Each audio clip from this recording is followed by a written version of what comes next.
নমস্কার, আবার একটা নতুন ব্লগে আপনাদেরকে অনেক স্বাগত। আমাদের দুর্গাপুজো তো অনেক দিন আগেই মিটে গেছে, কালী পুজোও মিটে গেছে, ভাইদিদিও মিটে গেছে। তো আমরা লেট করেই ছাড়ছি ভিডিওটা, সবাই আশা করি বুঝতে পারবেন। আমাদের বাড়ির পুজো একটু ব্যস্তই থাকি আর কি।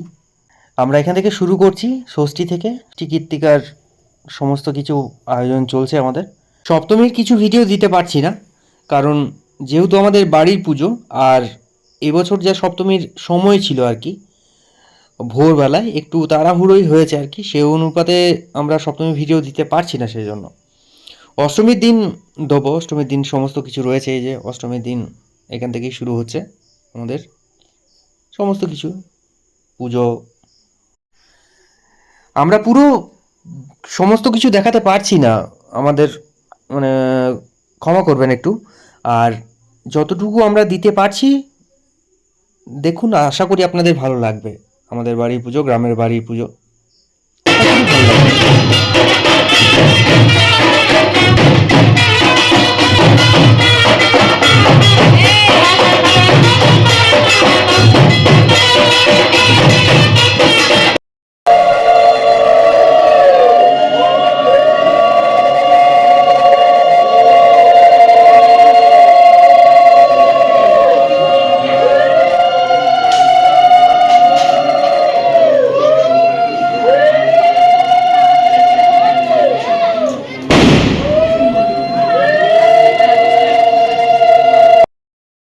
অষ্টমীর ভোগ আরতি চলছে, ভোগ দেওয়া হয়ে গেছে আমাদের মাকে। এবার এই যে আরতি হচ্ছে, আরতির পুজো পর আমাদের অষ্টমী পুজো কমপ্লিট, মানে সন্ধি পুজোর সময় এটা।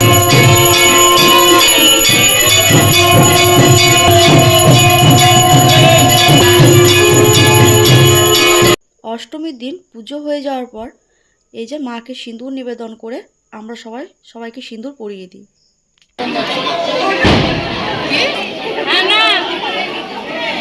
এবছর তো অষ্টমী আর নবমী একদিনই, তো অষ্টমী পুজো কমপ্লিট হয়ে গেলে নবমী বসবে। তো চলুন, আমাদের দুর্গা পুজোতে বিশেষ একটা জিনিস হচ্ছে, আমাদের বাড়িতে মোষ বলি হয় আর কি। তো নবমীর দিন আমরা এই মোষ বলি হয়ে থাকে। মোষ বলির সঙ্গে আমাদের ভেড়া হয়, আর পাঁঠা তো আছেই। পাঁঠা তো আমাদের প্রত্যেক দিনই বলি হয়।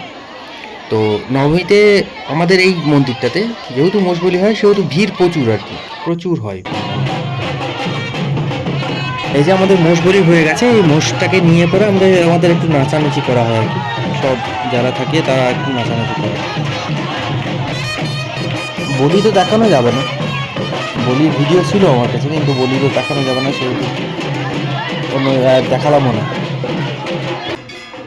দশমী মানে তো সিঁদুর খেলা, তাই সিঁদুর খেলাটা হওয়ার পর মাকে বিসর্জনের জন্য নিয়ে যাওয়া হয়।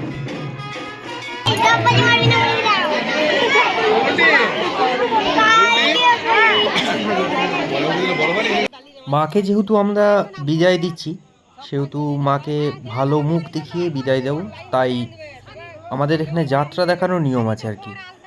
পুঁটি মাছ নিয়ে আসা হয়, গোগুলি নিয়ে আসা হয়, আর একটা পাতা পাতা বলার ভুল, শ্যাওলা ধরনের আর কি। যাই হোক, আমি নামটা এই মুহূর্তে মনে পড়ছে না। তো এইগুলো সমস্ত কিছু দেখিয়ে মাকে আবার বিদায় জানানো হয়, আবার পরের বছরে আসার জন্য। আর দশমী চলে এলো মানেই তো পুজোর শেষ, আর মনের মধ্যে দুঃখ, কিন্তু নেচে নেচে মাকে আবার পরের বছরের জন্য আহ্বান করা। এই যে সবাই মিলে নাচতে নাচতে যাওয়া হবে মাঠের মধ্যে দিয়ে। পুকুর, আমাদের পুকুরে ওখানে বিসর্জন হয় আমাদের মাকে, দোলা বা নবপত্রিকা।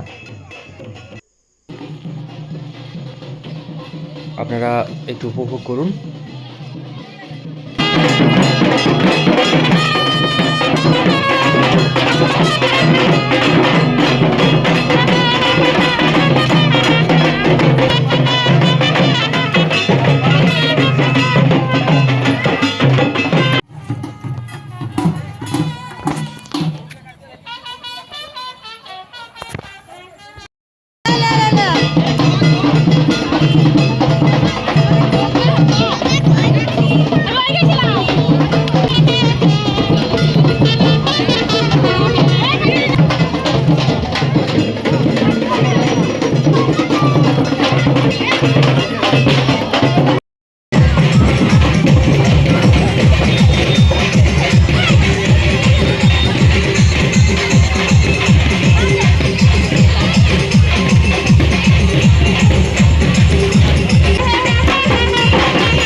আর আমরা দশমীর দিন একটু বাইরের গিয়েছিলাম, এই 1-2 জায়গায় ঠাকুর দেখতে আর কি, এখানেই বলতে পারেন।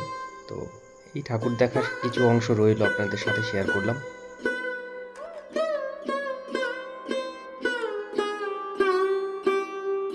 অবশ্যই ভালো লাগলে মনে রাখবেন। সকলকে ধন্যবাদ। আবার আসছি আমরা নতুন ভিডিও নিয়ে। কালী পুজোর বিসর্জনের ভিডিও থাকছে, তার সাথে কিছু নতুন ভিডিও আসছে।